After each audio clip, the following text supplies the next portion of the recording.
ఈ క్షేత్రం పేరు జపాలి వీరాంజనేయ స్వామి దేవస్థానము.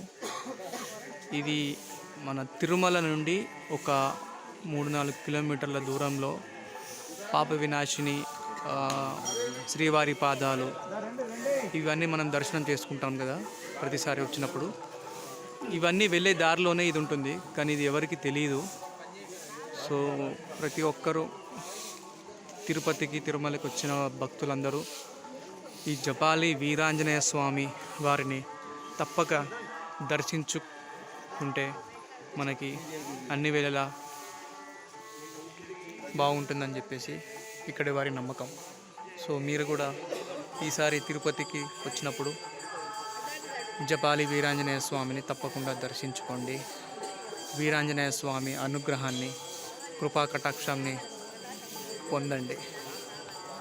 జై శ్రీరామ్, జై వీరాంజనేయ స్వామికి జై.